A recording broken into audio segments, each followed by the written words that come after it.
Khowai হাঙ্কনি কতাল town hall logo সংসাজায় Kisan Samman Nidhi তে প্রধানমন্ত্রী Awas Yojana knock মানাই লুকুরক বাই কক মালামে পান্ডা খাই জাখা sa salni sharingi dambri tamani jorawo khwai hangkoro sati musungi chengi rekha kasa mantri okra biplop kumar deb alada narwa ingi manjangnai rok ongkha MLA Kolyani Roy MLA Pinaki Das Chaudhary thungbedingni adong Omid Rakit nokhobai kubuni adong rok Pandawa kok narangna thangi kasa mantri okra biplop kumar deb saka hakotoni mantri bokhrong Narendra Modi ni dagima haikeno hasteyo bo hamkrani samung khlai tongo হাস্টে BJP হাপাং হাইহনি শাখা কাসাম মন্ত্রী অকরা বিপ্লব কুমার দেব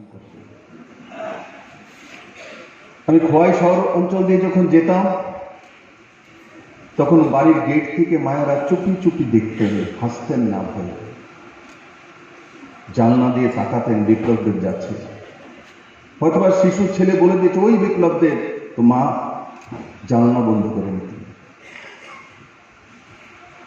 এই খোয়াইকে আমি দেখেছি, এই খোয়াইকে আমি অনুভব করেছি, কিন্তু সেই লাল দুর্গের সামনে বিপ্লবদের কোনোদিনও মাথা মতো করিনি। আমি খোয়াইয়ে ঢুকেছি, খোয়াইয়ের বাড়িতে গিয়েছি।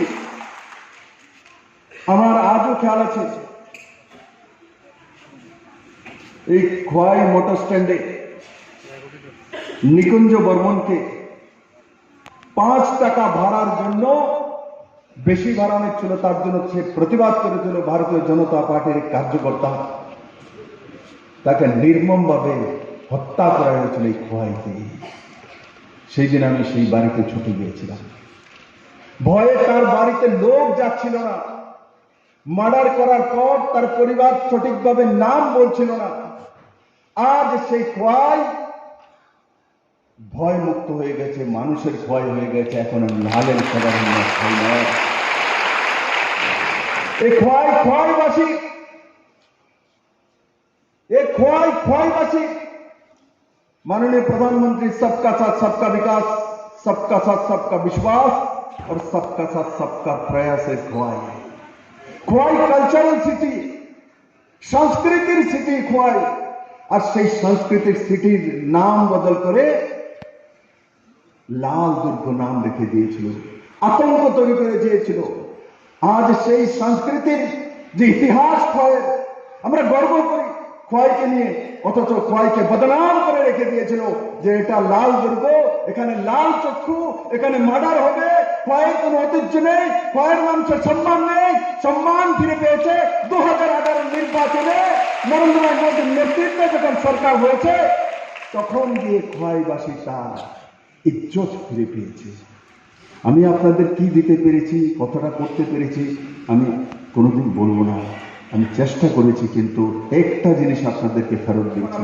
প্রতি পৃষ্ঠা প্রমুখের সঙ্গে বলবো, একটি একটি প্রান্তে যাব এবং নরেন্দ্র মোদীর নেতৃত্বে 23শে ত্রিপুরাতে জনতার সরকার আবার বসাবো।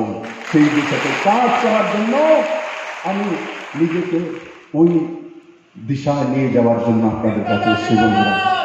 বন্ধুরা, বন্ধুরা এখানে বড় মাত্রায় চা শ্রমিক রয়েছেন।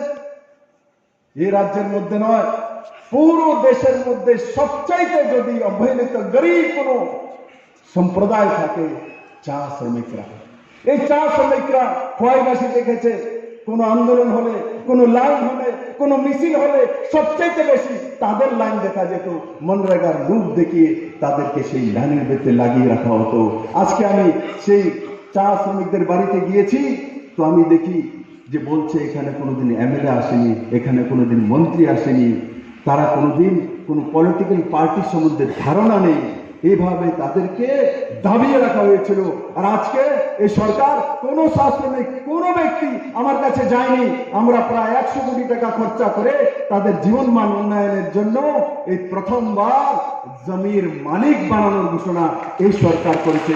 2 গন্ডা করে জমিন আজকে আমি তাদের হাতে তুলে দিয়ে এসেছি। বন্ধুরা, আজকে তাদের বাড়িতে জমিন হবে, ঘর হবে, শৌচালয় হবে, জলের কানেকশন হবে, 5 কিলো করে ফ্রি চাল পাচ্ছে, তার সঙ্গে সঙ্গে আয়ুষ্মান ভারতের কার্ড হবে, ভাতা পাবে, তারা ছেলে মেয়ের পড়াশোনার জন্য সুবিধা পাবে, রাস্তা পাবে। সবগুলোর ব্যবস্থা এই স্কিমের মধ্যে রয়েছে। বন্ধু, আজকে আন্দোলন করতে হয় না, আজকে রাস্তায় নেমে মুর্দাবাদ জিন্দাবাদ বলতে হয় না, আপনি আপ এই সরকার করতে চায়। বন্ধুরা, জল জীবন মিশনের মাধ্যমে মাননীয় প্রধানমন্ত্রীর নেতৃত্বে 2019-এ শুরু হয়েছে, কিন্তু এই সরকার 2018 ডিসেম্বরে অটল জলধারা মিশন, সেটাই স্কিম ছিল, প্রতি ঘরে ফ্রিতে জলের ব্যবস্থা 2018 ডিসেম্বর থেকে আমরা শুরু করে দিয়েছিলাম। মাননীয় প্রধানমন্ত্রীর নেতৃত্বে দ্বিতীয়বার সরকার আসার পর ওনার সবচেয়ে বড় স্কিম জলই জীবন, প্রাণ দেওয়ার জন্য ফ্রিতে 2024-এর মধ্যে পুরো ভারতবর্ষে প্রত্যেকের বাড়িতে জলের কানেকশন দেওয়ার জন্য তখন অটল জলধারা মিশন আর জল জীবন মিশন মিলে প্রতি গ্রামে ঘরের মধ্যে ঢুকে যাচ্ছে। বন্ধুরা, কেউ কোনোদিন কল্পনা করেনি যে তার বাড়িতে জলের লাইন আসবে। কোনো ব্যক্তি আমাকে বলেনি ফ্রিতে আমাকে বাড়িতে জলের লাইন দিতে হবে। খোয়াইতে কেউ আন্দোলন করেনি, কেউ আমার কাছে একটা চিঠিও দেয়নি। কিন্তু মাননীয় প্রধানমন্ত্রীর নেতৃত্বে আজকে 2.4% জলের কানেকশন, যেখানে ত্রিপুরাতে 2018-র আগে ছিল, পুরনো সরকার থাকতে সেটাও পয়সা দিয়ে আজকে পুরনো সরকার থাকাকালীন খ্যাতমুদের সরকার, শ্রমিকের সরকার, সর্বহারার সরকার, নিপুণতার সরকার কিন্তু আন্দোলন করিয়েছে, মিছিল করিয়েছে, মিটিং করিয়েছে, কিন্তু কৃষকদের জন্য কিষাণ সম্মান নিধি কে এনেছে? কৃষকদের জন্য কিষাণ সম্মান নিধি নরেন্দ্র ভাই মোদী, ভারতীয় জনতা পার্টির সরকার এনেছে। আন্দোলন করিয়েছে, কৃষককে খেতে যেতে যেত না। নরেন্দ্র ভাই মোদীর নেতৃত্বে ভারতীয় জনতা পার্টির সরকার আসার পরে কৃষকরা জমিনে যাওয়া শুরু করেছে। আজকে 6,000 টাকা করে ত্রিপুরাতে 2,35,000 কৃষক পরিবার বিনা কমিশন জনধন অ্যাকাউন্টে দিল্লি থেকে মাননীয় প্রধানমন্ত্রী নরেন্দ্র ভাই মোদীর মাধ্যমে পাচ্ছে। কিষাণ সম্মান নিধি যারা 6,000 টাকা করে পায়, 3 কিস্তিতে 2,000 করে, একজনকে কমিশন দিতে হয় না। বন্ধুরা,